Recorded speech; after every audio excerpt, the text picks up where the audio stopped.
துன்ப நாளில் ஆறுதல் வேண்டி மன்றாடும் கீதங்கள். சங்கீதம் 76. இறைவனை நோக்கி என் குரல் எழும்பிற்று. அவரை நோக்கி கூப்பிடுகிறேன். எனக்கு செவிசாய்க்கும் வண்ணம் கடவுளை கூவி அழைக்கிறேன்.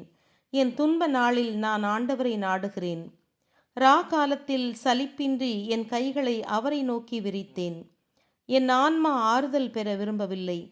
ஆண்டவரை நினைக்கும்போது பெருமூச்சு விடுகிறேன். அவரை எண்ணும்போது என் மனம் சோர்ந்து போகிறது. என் கண் இமைகள் கொட்டாதபடி செய்கின்றீர். கலக்கமுற்று பேசவும் முடியாதவனாயிருக்கிறேன்.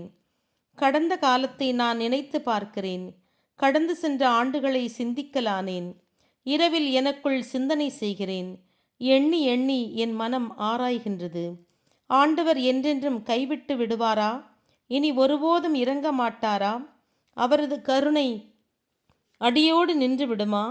அவர் அளித்த வாக்குறுதி தலைமுறை தலைமுறையாய் அற்று போய்விடுமா? இரக்கம் கொள்ள கடவுள் மறந்து விட்டாரா? சினத்தில் அவரது அருள் உள்ளம் அடைபட்டு விட்டதா? உன்னதமானவருடைய வலக்கரம் மாறிப்போனது. இதுவே என் துயரம் என்றேன். ஆண்டவருடைய செயல்களை நினைத்தேன்.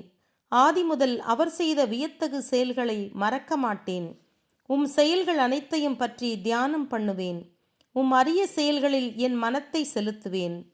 இறைவா, நீர் காட்டிய வழி புனிதமானது. நம்முடைய இறைவனைப் போல் மகத்துவமுள்ள வேறு கடவுள் யார்?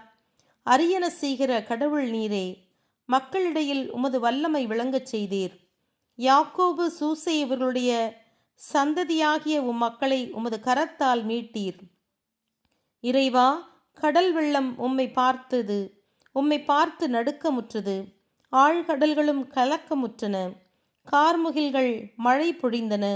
மேகங்கள் இடி முழக்கின. உம் அம்புகள் பறந்தன. உமது இடி முழக்கம் கடும் புயலில் ஒலித்தது.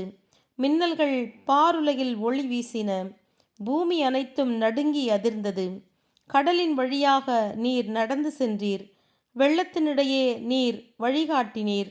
உமது அடிச்சுவடுகளோ காணப்படவில்லை. மந்தையைப் போல் உம் மக்களை நடத்தி சென்றீர். மோயிசன், ஆரோன் இவர்களை கொண்டு அழைத்து சென்றீர். ஆமென்.